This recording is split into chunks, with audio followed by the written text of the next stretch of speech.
جی السلام علیکم، آپ دیکھ رہے ہیں میرا یوٹیوب چینل اور میں ہوں سردار اسلم۔ آج بات کریں گے جی کہ میاں نواز شریف صاحب پاکستان تشریف لائے ہیں اور انہوں نے ایک جلسہ بھی کر لیا ہے مینار پاکستان پہ۔ مینار پاکستان پہ پی ٹی آئی نے بھی جلسہ کیا ہے تو دنیا نے اس کو بھی دیکھا ہے، لیکن آج نواز شریف نے تمام ریسورسز کے ساتھ جو ہے وہ جلسہ کیا ہے۔ 35-36 میڈیا والے اس کے اوپر مستقل وہ دے رہے تھے، اس کو چلا رہے تھے، اس کی کوریج کر رہے تھے بغیر کسی اشتہار چلائے، کیونکہ اربوں روپے جو ہے وہ انہوں نے میڈیا کو دیا ہوا تھا، تو وہ اس کو بغیر کمرشل اشتہار چلائے وہ لگاتار اس کی کوریج کر رہے تھے۔ اور تمام پاکستان میں جو اسٹیبلشمنٹ ہے وہ بھی ان کے ساتھ ہے، حکومت ان کے ساتھ ہے، گوچہ نگران حکومت ہے مگر وہ ان کے ساتھ ہے، کہنے کو وہ نگران حکومت ہے۔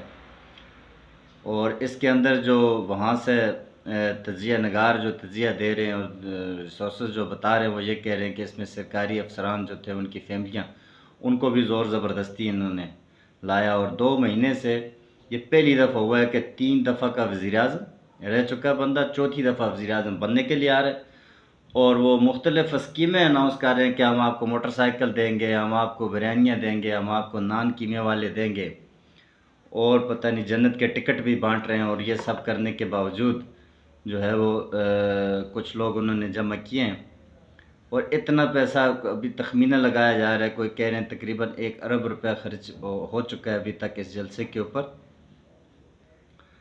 تو اس طرح کے بندے کو اگر 1 ارب روپیہ دے کر آپ نے ایک جلسہ کر بھی لیا تو پھر آگے کیا کریں گے؟ جب الیکشن آئے گا تو ایک جلسہ تو نہیں، ادھر تو سینکڑوں ہزاروں جلسے کرنے پڑیں گے، تو عوام کو آپ کہاں سے لے کر آئیں گے؟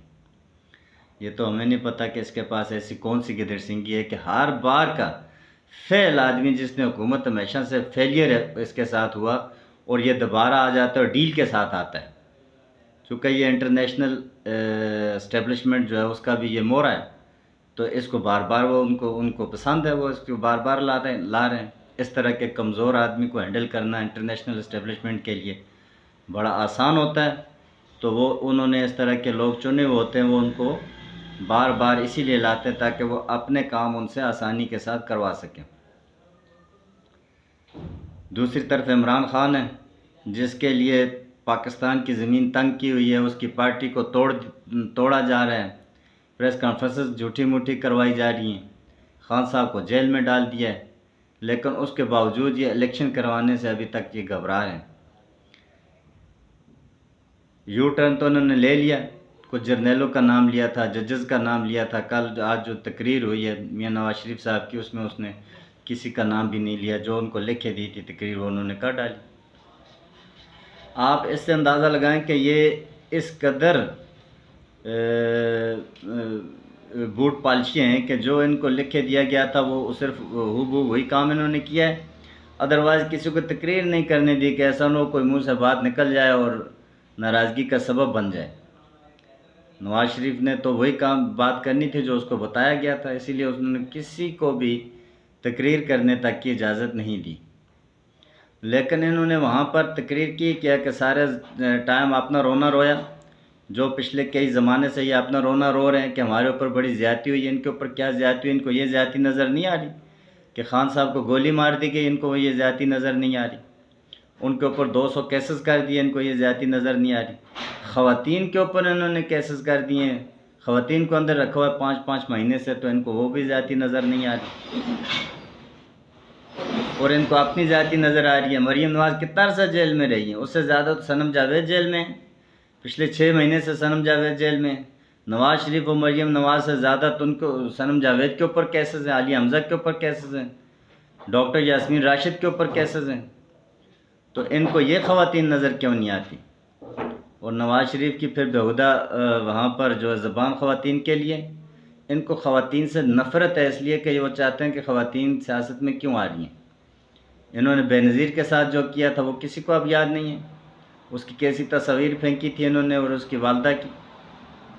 یہ چیمپئن بنے پھرتے آج انسانی حقوق کے اور خواتین کے حقوق کے۔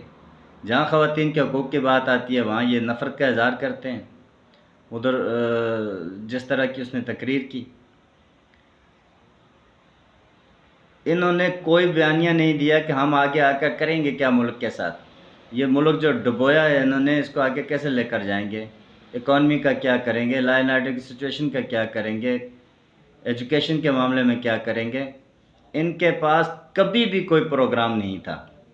یہ 40 سال سے انہوں نے حکومت کیا، یہ فیل ہوئے، انہوں نے ملک کو ڈبویا، ان کے پاس کبھی بھی کوئی بیانیہ نہیں تھا۔ یہ آج بھی اسی طرح سے ہیں کہ ان کے پاس کوئی بیانیہ نہیں ہے، نہ ان کے پاس بیانیہ ہیں، نہ ان کے پاس ویژن ہے کہ یہ کس طریقے سے ملک کو آگے لے کر جائیں گے اور کس طریقے سے یہ ان مسائل میں سے باہر نکلیں گے۔ میں نے جی ایٹمی دھماکے کیے، او بھائی کون سے تو نے دھماکے کیے؟ وہ تو مجبوری کے ساتھ تم نے دھماکے کیے، ایٹمی پروگرام میں تو تمہارا کوئی رول ہی نہیں تھا۔ نواز شریف کا کیا رول تھا ایٹمی دھماکہ؟ تو بھٹو نے ایٹمی پروگرام شروع کیا تھا۔ غلام اسحاق خان آخر میں اس کے ذمہ دار تھے، وہ اس کو دیکھ بھال کر رہے تھے۔ جنرل ضیاء الحق نے اس کو آگے بڑھایا۔ کتنا پریشر جنرل ضیاء الحق کے اوپر تھا اور غلام اسحاق کے اوپر تھا۔ آپ کو تو کبھی ایک وزٹ نہیں کرنے دیا انہوں نے ایٹمی پروگرام کا۔ ڈاکٹر قدیر خان کا آپ بیان سن لیں، انہوں نے کہا تھا کہ بھائی آپ کا 1% بھی رول نہیں تھا، 1% رول نہیں تھا آپ کا ایٹمی پروگرام کے اندر۔ وہ تو کہہ رہے تھے جب ایٹمی پروگرام شروع ہو گیا تھا، جب ایٹمی پروگرام تکمیل کو پہنچ گیا تھا، تو آپ تو اس وقت بھی وہاں پر کباڑیے کا کام کرتے تھے، لوہاروں کا کام آپ کرتے تھے۔ یہ میں نہیں کہہ رہا، یہ آپ ڈاکٹر قدیر خان صاحب کا بیان ریکارڈ پر ہے، آپ ڈاکٹر عبدالقدیر خان صاحب کا بیان سن لیں۔ پھر انہوں نے تقریر کی، کسی کا نام نہیں لیا، انڈیا کا نام تک انہوں نے نہیں لیا۔ انڈیا کی کسی قسم کی مذمت کرنی پڑ جائے گی اس لیے اس کا نام ہی نہیں لیا۔ نواز شریف تو بالکل قبول کر چکے ہیں انڈین بالادستی، وہ کہتے ہیں بس ٹھیک ہے، ہم نے انڈیا کے ساتھ کاروبار کرنا ہے تو اس کو ہم نے کیا چھیڑنا جی، وہ اپنے کریں، بس ہمارا اور انڈیا کا کوئی اس طرح کا جھگڑا ہے ہی نہیں۔ پڑوسیوں کے ساتھ ہم بالکل بھی جی وہ کوئی اس طرح کی کام نہیں کرنا چاہتے۔ انڈیا کا نام نہیں لیا، یعنی کہ انڈیا کا نام لوں گا تو شاید مذمت کرنی پڑ جائے یا کچھ، انڈیا کا نام تک نہیں لیا انہوں نے۔ چائنا کا نام نہیں لیا، یہ صرف امریکہ کو خوش کرنے کے اوپر لگے ہوئے۔ اور بھائی آپ کو تو چائنا کے اوپر بات کرنی چاہیے، چائنا کے ساتھ دوستی کی بات کرنی چاہیے، چائنا کے ساتھ کاروبار کی بات کرنی چاہیے۔ ہمارا پڑوسی بھی چائنا ہے، اس وقت دنیا میں ابھرتی ہوئی بڑی طاقت بھی چائنا ہے۔ تو چائنا آپ کے لیے زیادہ ضروری ہے یا امریکہ آپ کے لیے زیادہ ضروری ہے؟ لیکن چونکہ یہ جن آقاؤں کے اشارے کے اوپر یہاں حکومت کرنے آئے ہمارے اوپر، تو یہ صرف انہی کی بات کریں گے، یہ امریکہ کو تو ناراض نہیں کر سکتے کسی صورت میں۔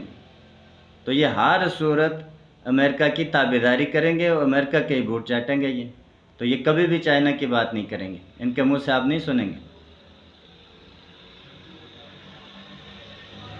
تو یہ صورتحال کل ان کی ہوئی ہے۔ اس کے بعد آپ نے دیکھ لیا ان کے بیانی کے لوگوں نے جو ان کے ساتھ حشر کیا، مختلف کلپس ہیں جو یہاں پر آ رہے ہیں کہ آپ دیکھیں گے کہ ان کے ساتھ لوگ کیا کر رہے ہیں، ان کے جھنڈے جلا رہے ہیں، کوئی نعرے عمران خان کے لگا رہے ہیں، یعنی کہ جو دنیا کے یہ صورت اختیار کر لیں، جتنے مرضی پیسے خرچ کر لیں، کچھ بھی یہ کریں، ووٹ عمران خان کے، آپ جتنا الیکشن لیٹ کریں گے، ہزاروں ووٹ روزانہ کی ہر مہینے درج ہوتے ہیں۔ کوئی نیا آدمی سوچ سکتا ہے، کوئی 18 سال کا بچہ یا بچی، کوئی 20 سال کی، کوئی 25 سال کا بچہ یا بچی کہ ہم نواز شریف کو ووٹ کریں گے؟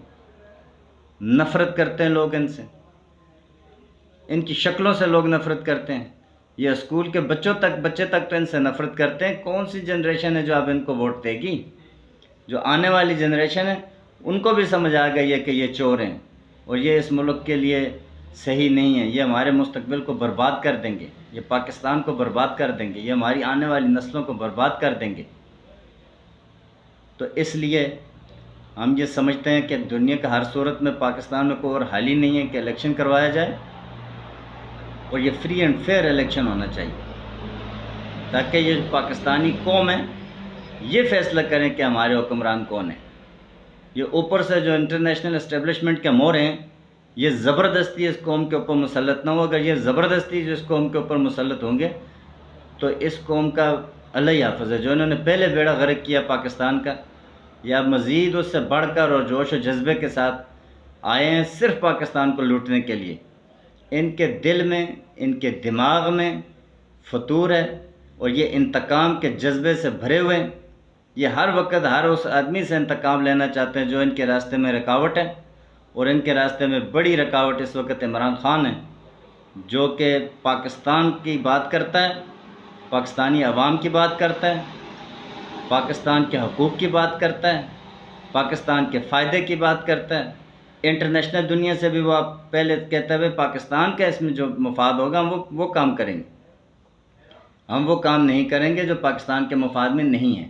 تو سب سے بڑا جو کانٹا ہے وہ ان کو جو نظر آتا ہے وہ عمران خان ہے. اس کے خلاف یہ سارے جتنے بھی چور ہیں وہ اکٹھے ہو گئے ہیں اور یہ ملک کو آگے نہیں بڑھنے دے رہے. یہ ملک کو مستقبل کو تاریک کر رہے ہیں. یہ آنے والی نسلیں جو ہیں ان کے مستقبل کو تاریک کر رہے ہیں.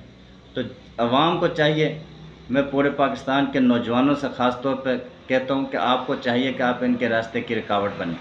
جس طرح یہ پاکستان کے ترقی کے راستے میں رکاوٹ ہیں، آپ ان کے راستے کی رکاوٹ بنیں، اپنی جدوجہد کو جاری رکھیں. انشاءاللہ تعالی یہ اندھیرے چھٹیں گے اور روشنی ضرور آئے گی. پاکستان کا مستقبل بہتر ہوگا اسی صورت میں کہ ان چوروں اور ڈاکوؤں سے جب تک آپ کو پاکستان کو چھٹکارا ملے گا تو پاکستان ترقی کرے گا. السلام علیکم. اگلے ویلاگ تک اجازت دیجیے.